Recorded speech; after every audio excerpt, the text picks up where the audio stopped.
আল্লাহ পাক রব্বুল আলামিন নিজেও তার রাসূলের সম্মানে দুরূদ ও সালাম পাঠায়। আল্লাহু আকবার।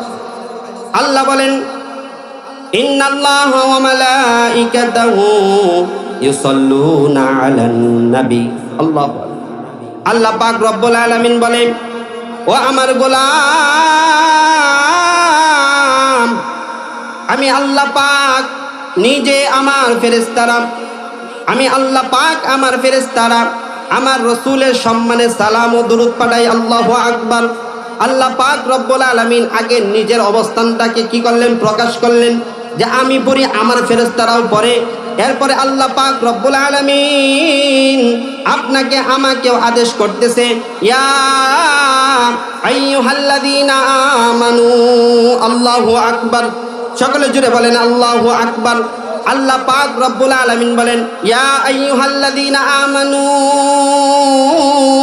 ও ঈমানদার, ও আমার ঈমানদার গোলাম, যাদের অন্তরে আছে ঈমানের নূর, যারা ঈমানদার, যারা বলে আমার রব আল্লাহ, আল্লাহ ছাড়া আমার কোনো রব নাই।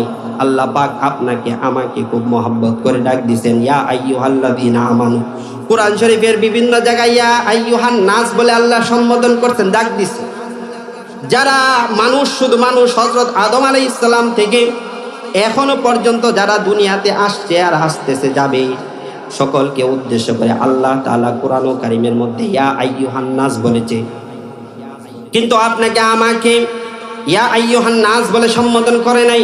যেহেতু আপনার অন্তরে ভিতরে ঈমানের নূর আছে, আপনাকে অনেক মহব্বত করে আল্লাহ পাক অনেক ভালোবেসে আপনাকে ডাক দিয়েছে, ইয়া আইয়ুহাল্লাযীনা আমানু, হে আমার ঈমানদার বান্দারা, তোমরা যারা ঈমানদার, ইয়া আইয়ুহাল্লাযীনা আমানু সাল্লু আলাইহি ওয়া সাল্লিমু তাসলিমা। আল্লাহু আকবার। আল্লাহ পাক রব্বুল আলামিন বলে, হে আমার ঈমানদার বান্দারা, তোমরা যারা ঈমানদার, তোমরা যারা কালেমাওয়ালা, তোমরা আমার রাসূলের শানে, তোমরা আমার রাসূলের সম্মানে বেশি বেশি দুরূদ পড়ো।